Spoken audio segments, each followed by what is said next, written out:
Imagine standing in the middle of Times Square in New York. Around you, millions of people rush through streets lined with towering skyscrapers. Some are named Smith, others are Taylor, Walker, Cooper, Baker, Hill, Clark, Green, or Parker. Now imagine boarding a flight to Toronto.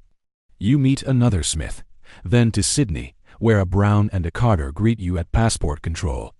In Auckland, you shake hands with a Mason. In Cape Town, a Wright introduces himself. Different countries, different accents, different histories.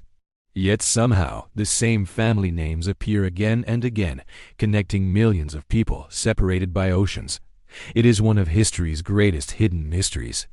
How did the surnames of a relatively small island on the edge of Europe spread across nearly every corner of the English-speaking world? These names have crossed continents, survived wars, sailed aboard wooden ships, appeared in royal courts, prison colonies, mining towns, frontier settlements, and modern cities. They belong to presidents and prime ministers, inventors and explorers, factory workers and farmers, teachers and soldiers. Every day, billions of documents, emails, passports, birth certificates, and family trees carry names whose stories began centuries ago in medieval England. But where did they come from? Were they created by kings? Did they belong to ancient noble families? Or were they invented by ordinary people who never imagined that their descendants would one day be scattered across the globe? The answer is far more fascinating than most people realize, because surnames are not simply labels. They are historical fingerprints. Each one preserves a tiny piece of the world in which it was born. Some reveal forgotten occupations. Others describe landscapes that have long since disappeared. Some remember Viking settlers, Norman knights, Saxon farmers, Welsh borders, or medieval craftsmen whose daily work quietly shaped the foundations of modern society. And together, they tell the story of how England itself changed and how that transformation eventually influenced much of the world. The remarkable thing is that for much of history, people didn't even have surnames. If you lived in England 1,000 years ago, a single name was usually enough. Your neighbors knew exactly who you were because villages were small and communities were tightly connected. There might be one William, one Edith, one Alfred, and one Godric. Life rarely required anything more.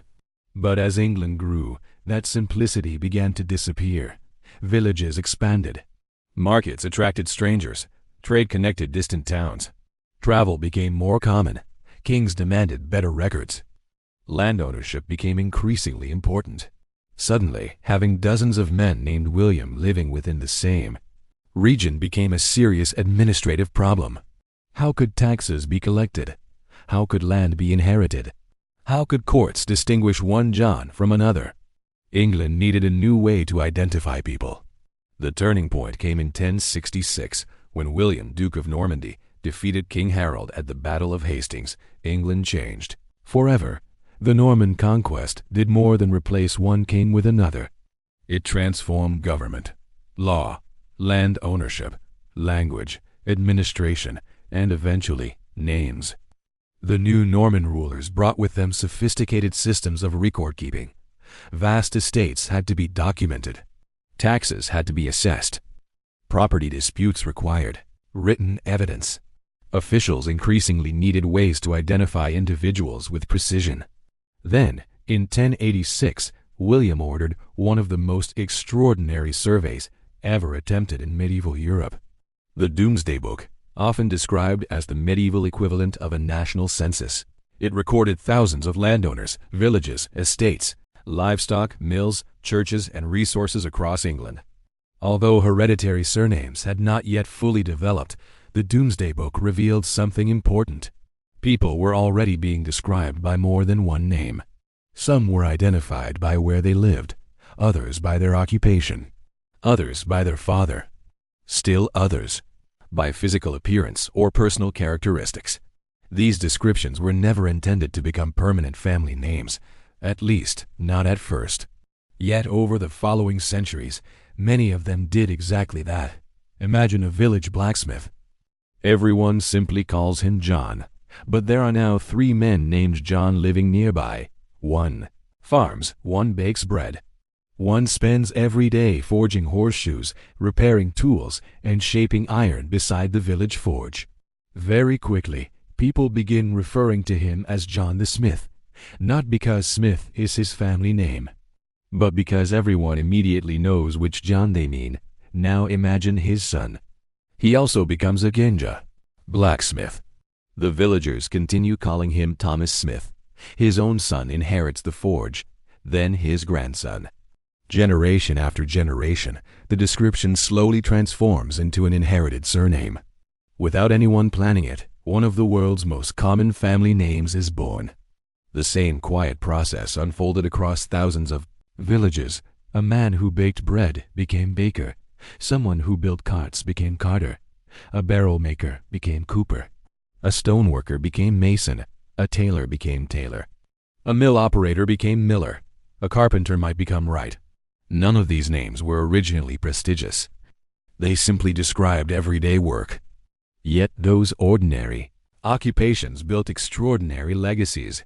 Today, millions of people carry these names without realizing they are preserving the memory of medieval craftsmen who lived nearly 1,000 years ago, and that is only one category of English surnames. Some names didn't describe what people did. They described where they lived. Others recorded who their father was. Some even remembered a person's appearance, personality, or a single unforgettable nickname. Together, these different naming traditions would create the family names that eventually spread across Britain, North America, Australia, New Zealand, South Africa, and beyond. Before we uncover those remarkable stories, take a moment to like this video, subscribe to Unknown Discoveries, and turn on notifications. Every week, we explore the hidden histories behind the names, places, and events that quietly shaped the modern world. Because the next chapter reveals something surprising. Many of the world's most recognizable English surnames were never originally English at all.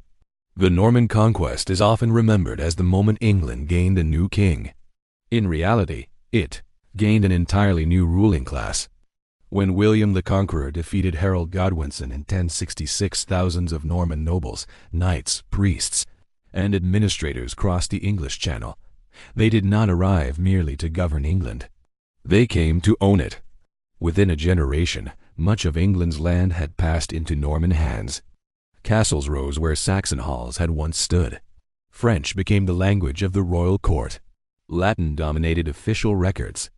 Old English continued to be spoken by ordinary people, but England itself was becoming a society where different cultures lived side by side. This mixture would leave one of the deepest marks on English: surnames. Many Norman families already possessed hereditary surnames, something still uncommon among much of the English population. These names often describe the place from which the family had come in Normandy. A knight might be known as de Warenne, meaning from Warren. Another became de Vere. Others carried names such as Beaumont, Montgomery, Percy, Neville, Mowbray, or Talbot. The little word die, meaning from, quietly revealed a family's geographical origins. Over time, many of these names lost the prefix as they became fully integrated into English society. The names remained. The French faded. Their descendants became thoroughly English. Some of these families grew extraordinarily wealthy. Others disappeared through war, inheritance disputes, or changing fortunes. But countless Norman surnames survived, passing from one generation to the next until they became woven into the fabric of English history. Yet the Normans did something even more important than introducing their own family names. They accelerated England's adoption of hereditary surnames across every level of society. As royal officials demanded better records, local courts expanded, and written contracts became increasingly common. Temporary descriptions slowly became permanent identities. By the 13th and 14th centuries, hereditary surnames were becoming the norm throughout much of England. The transformation happened gradually. A father used a descriptive name. His son kept it. His grandson inherited it. Eventually, nobody questioned where it had come from. A practical solution had quietly become family identity. But occupation was only one way names were formed. Imagine arriving in a medieval village where there are already two men named Robert. A newcomer settles beside a hill overlooking the valley. Almost immediately, the villagers begin calling him Robert Hill, not because his ancestors had always been hills, simply because everyone knew exactly where he lived. Elsewhere, another family lived beside a dense woodland. They became wood. Those living near open grassland might become green. Someone beside a stream became brook. Families living near a church became church. Those near a gate became gates. Others living beside a ford where travelers crossed a river became ford. A man from a nearby valley became dale. Someone from a settlement enclosed by hedges might become haze. These names acted almost like medieval addresses. Long before house numbers or postal codes existed, the landscape itself became part of a family's identity. Some names traveled even farther. If a man left the city of York and settled hundreds of miles away, people naturally called him York or York. A traveler arriving from Lincoln became Lincoln. Someone from Kent became Kent. A man from Ashton became Ashton. The surname reminded everyone where he had come from. Migration created identity, and identity became inheritance. England itself was constantly changing. Markets expanded, roads improved, trade increased. People moved more frequently than earlier generations. As mobility increased, place names became even more useful. The further someone traveled from home, the more important their place of origin became. But another group of surnames preserved something even more personal. Not where someone lived, not what they did, but who they were related to. Long before fixed surnames, many people were identified through their fathers. William, the son of John. Richard, the son of Robert. Thomas, the son of Adam. Over time, these descriptions evolved into hereditary surnames. Johnson literally meant John's son. Robertson meant Robert's son. Richardson meant Richard's son. Williamson meant William's son. Across northern England and Scotland, Scandinavian influence produced another familiar ending. Son. Its roots reached back to Viking settlements established centuries before the Norman Conquest. Meanwhile, in Wales, entirely different traditions developed. A man might once be known as Ap Rhys, meaning son of Rhys. Over generations, pronunciation changed. A.P. Richard gradually evolved into Pritchard. A.P. Robert became Probert. The language changed. The family remained. These patronymic names remind us that medieval identity was deeply personal. A surname was often nothing more than a declaration of family. Who your father was mattered. Sometimes more than where you lived, more than what you owned, more than what work you performed. Yet perhaps the most colorful English surnames came from something far less formal, nicknames. Medieval people could be remarkably direct. If someone had red hair, they might become Reed or Russell. A particularly short man could become Short. A tall man might become Long. Someone with dark hair became Black. Brown hair often produced Brown. A cheerful personality might inspire one nickname, a stubborn temperament another. What began as a casual joke among neighbors sometimes became the permanent family name carried by descendants centuries later. Imagine discovering that your surname exists because one distant ancestor was unusually tall, or had bright red hair, or smiled more than everyone else in the village. History has a wonderful sense of humor. By the late Middle Ages, England possessed an extraordinary variety of hereditary surnames, occupations, locations, parents, nicknames, Norman place names, Anglo-Saxon traditions, Viking influences, Welsh linguistic roots. Together, they formed a rich tapestry unlike almost anywhere else in Europe. But these names were still largely confined to one island. That was about to change, because beginning in the 16th century, English ships would carry these family names farther than anyone could have imagined. Across the Atlantic, across the Indian Ocean, across the Pacific, and eventually into every corner of the English-speaking world. By the beginning of the 16th century, England was changing faster than ever before. Its population was growing. Its ports were becoming busier. Its merchants were looking beyond Europe. and its kings were beginning to dream far beyond the shores of Britain. Few people leaving England at the time could have imagined that the family names they carried would one day appear on every inhabited continent. The story began not with vast empires, but with small wooden ships. Some carried merchants searching for profit. Others carried fishermen following the rich waters of the North Atlantic. Some transported soldiers. Others transported religious refugees fleeing persecution. Many simply carried families hoping for a better future. Every voyage carried more than people. It carried names. When English settlers established the first permanent colony at Jamestown in Virginia in 1607, they were not thinking about shaping the English-speaking world. They were trying to survive. The first years were brutal. Disease spread quickly. Food was scarce. Relations with indigenous peoples were often tense and sometimes violent. Many colonists never lived long enough to see the settlements prosper. Yet among those who survived were families named Smith, Carter, Baker, Turner, Hall, Cooper, Walker, and countless others whose descendants would eventually number in the millions. Perhaps no surname illustrates this better than Smith. Originally describing a medieval blacksmith, it became one of England's most common surnames because every village depended on skilled metalworkers. Blacksmiths repaired farming tools, forged horseshoes, made nails, crafted weapons. Without them, medieval life simply could not function. As English communities spread across North America, so did the name. Today, Smith is one of the most common surnames in the United States, Canada, Australia, New Zealand, and parts of southern Africa. Few people named Smith today descend from a single family. Most inherited the surname independently from different blacksmiths living in different medieval villages hundreds of years ago. One occupation. Thousands of unrelated families, millions of descendants. The same pattern unfolded again and again. The medieval tailor who stitched clothing for his neighbors unknowingly gave rise to one of the world's most recognizable surnames. The cooper, whose wooden barrels carried ale, wine, grain, and gunpowder across England, passed his trade into history through his family name. The Wright, whose Old English name referred to a skilled craftsman or builder, saw the title survive long after the workshops themselves disappeared. These names were never symbols of aristocratic privilege.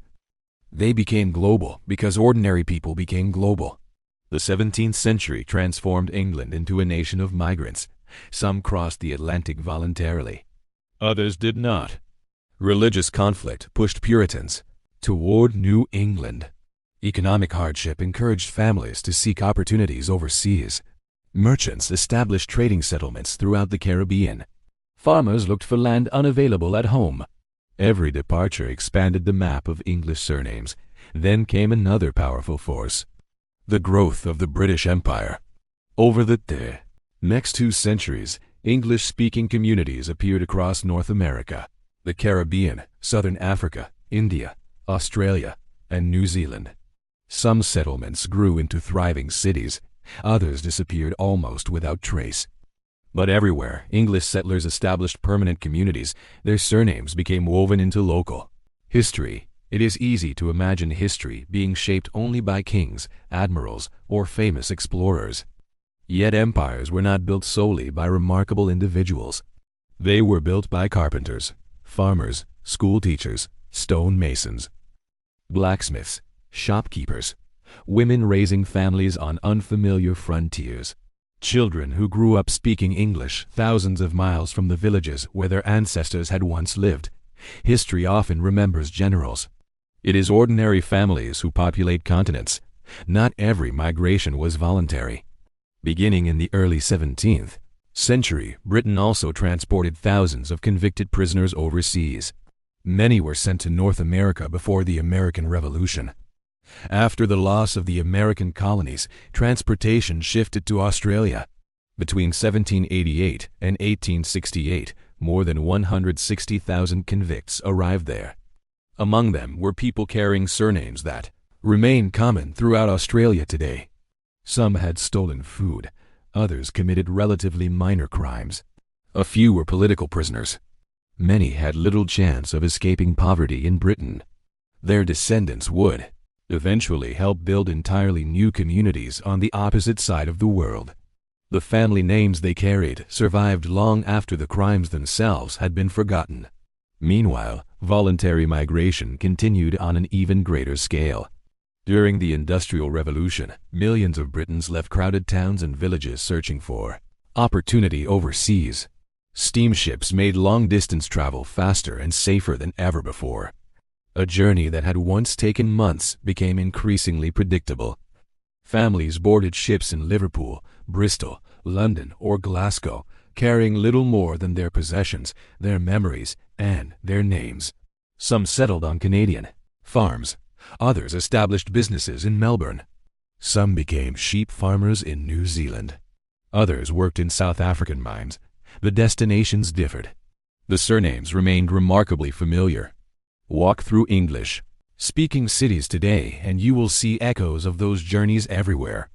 Directories filled with Brown, Wilson, Green, Clark, Harris, Turner, White, Edwards, Martin, Young, Scott, King, Cook, Phillips, Morris, Bell, Bailey, Foster, Bennett, Collins, Brooks, Jenkins, Morgan, Howard, Wood, and countless others. Each name represents another thread in a story stretching back hundreds of years. Yet there is another fascinating twist. Many of these surnames sound unmistakably English. But if you travel far enough into the past, you discover that their origins are far more diverse than they first appear. Some trace back to Anglo-Saxon England. Others arrived with Viking settlers from Scandinavia. Some came with Norman knights from France. Others crossed the Channel with Flemish weavers. Still others preserve ancient Celtic languages spoken long before England itself even existed. In other words, the family names that helped build the English-speaking world were themselves the products of centuries of migration, cultural exchange, conquest, and adaptation. England did not simply export surnames. It exported a living record of the many peoples who had shaped England itself. And that may be the greatest surprise of all. Because the story of English surnames is, in reality, the story of how different cultures gradually became one nation. Before we uncover that hidden ancestry and discover why your own surname may have roots in Viking longships, Norman castles, Saxon villages, or ancient Celtic kingdoms, take a moment to like this video and share it with someone curious about their family history. Every share helps us continue uncovering the forgotten stories hidden in plain sight. Because the final chapter reveals why your surname is far more than a family label. It may be one of the oldest surviving historical documents your family has ever owned. Today, more than 500 million people live in countries where English is the primary language. Hundreds of millions more use it every day in business, education, science, and international communication. Across these nations, certain surnames appear with astonishing frequency: Smith, Jones, Brown, Taylor, Wilson, Walker, Clark, Wright, Baker, Cooper, Green, Hall, Carter, King, Parker. To most people, they are simply names. But to a historian, they are living artifact survivors from a world that disappeared centuries ago. Unlike castles that crumble or manuscripts that fade, surnames continue living through every generation. They are among the few pieces of medieval history that millions of people still carry every single day. Think about that for a moment. Your family may no longer own the land your ancestors farmed. The village where they lived may have changed beyond recognition. The church where they were baptized may have been rebuilt several times. Even the language they spoke would sound almost foreign today. Yet, your surname may have survived all of it: wars, plagues, civil wars, religious upheavals, industrialization, mass migration, 2 world wars, and the rise and fall of the British Empire. Few historical records have endured so many transformations. Modern genealogy has revealed something equally fascinating. People who share the same surname are not always related. Take Smith, for example. Thousands of unrelated blacksmiths independently acquired that surname during the Middle Ages. Their descendants eventually spread across Britain and then around the globe. 2 modern Smith families living side by side may have entirely different ancestral origins despite sharing exactly the same surname. The opposite can also be true. Families with completely different surnames may discover through historical records or DNA testing that they share common ancestors only a few centuries ago. Surnames tell part of the story. DNA tells another. Historical documents reveal yet another. Only when these pieces are brought together does the full picture begin to emerge. That is why genealogy has become one of the fastest-growing historical hobbies in the world. Millions of people are rediscovering forgotten family stories through parish registers, census records, military documents, immigration records, medieval tax rolls, and increasingly sophisticated DNA testing. Every new discovery reminds us of the same truth. History is not something that happened only to kings and queens. It happened to ordinary families, to farmers who became landowners, to craftsmen whose trades became surnames, to children who boarded ships bound for unknown continents, to immigrants who started new lives thousands of miles from the villages their ancestors had once called home. Those ordinary lives quietly shaped the English-speaking world far more than most history books acknowledge. The names we have explored today are not famous because they belonged to powerful dynasties. They became famous because they belonged to millions of ordinary people. The blacksmith repairing farm tools, the baker rising before dawn, the cooper building barrels, the mason shaping stone, the carter hauling supplies, the shepherd watching flocks, the tailor sewing clothing, the carpenter building homes. Generation after generation, they built communities. Those communities built towns. The towns built cities. The cities helped build nations. And those nations carried their names across the world. Perhaps that is the greatest lesson hidden inside English surnames. History is rarely created by a handful of extraordinary individuals. It is created by countless ordinary families whose combined efforts reshape the future one generation at a time. The English-speaking world was not built only by monarchs, explorers, or politicians. It was built by millions of people whose names rarely appear in history books. Yet their surnames survived every passport, every birth certificate, every classroom register, every wedding invitation, every family tree, quietly preserving their memory. So the next time you hear someone introduce themselves as Smith, Taylor, Cooper, Walker, Brown, Carter, Hall, Green, Wright, Baker, Mason, or Parker, remember that you are hearing more than a surname. You are hearing the echo of medieval England, the sound of Viking settlements merging with Saxon villages, the legacy of Norman knights governing newly conquered lands, the memory of craftsmen whose skills sustained entire communities, the journeys of families who crossed oceans in search of opportunity, the resilience of generations who survived famine, plague, war, and migration to pass their identity to those who came after them. And perhaps, somewhere in that remarkable journey, your own family's story is waiting to be discovered. If you enjoyed this documentary, don't forget to like this video, subscribe to Unknown Discoveries, and turn on notifications so you never miss our next journey into the hidden stories that shaped our world. And before you leave, we'd love to hear from you. What is your surname, and how far back have you been able to trace your family history? Share your story in the comments below. You never know who might uncover a surprising connection. Until next time, thank you for watching.